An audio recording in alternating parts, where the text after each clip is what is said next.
Здравейте, скъпи зрители! Вие сте с клуб литературен инфлуенсър с ръководител госпожа Вероника Бегова. Днес ще ви представим една ключова глава от първият български роман. Може би вече се досетихте. Да, това е "Почигото" на българския творец Иван Вазов. Иван Минчов Вазов е роден през 1850 г. в град Сопот. И тъй като това е една изключително известна личност, подбрахме за вас няколко факта от неговия живот. През живота си Вазов среща много жени, но само една остава задълго в сърцето му.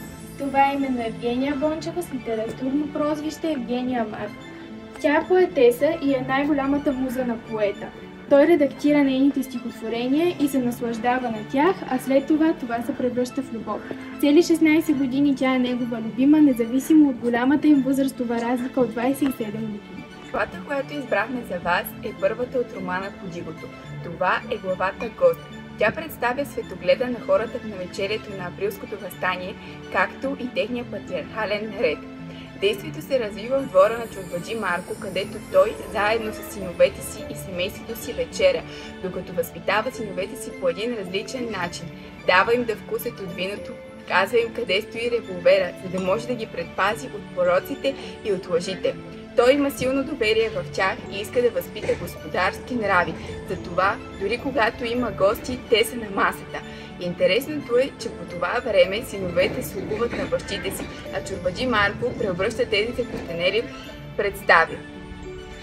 Други черти, които се открояват в характера на чорбаджи Марко, са набожеността и желанието му за образование. Независимо дали е делник или празник, неговите синове са длъжни да ходят на черква, а ако това не се случи, всеки си понася последствията.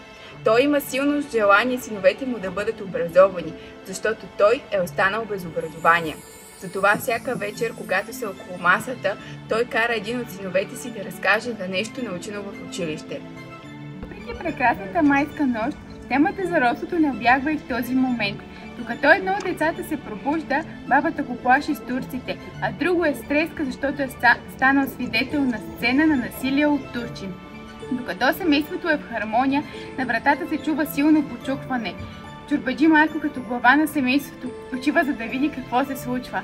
Там е синът на него стар познайник. Това е Иван Кръгличът. Чорбаджи Марко му обещава, че ще го приюти и че ще му даде храна. В момента, в който отива да му вземе храна, отново се чува силно почукване. Това е полицейският началник. Чорбаджи Марко се връща, за да предупреди Иван Кръгличът, но от него вече няма и следа. Това беше нашето кратко ревю на главата "Гост" от романа "Почигото", с което ви апелираме да се докоснете до първият български роман. А и за да разберете къде е Иван Кръгличът и как ще се разгърне неговата съдба, вижте как героите претърпяват метаморфоза с всяка прочетена страница.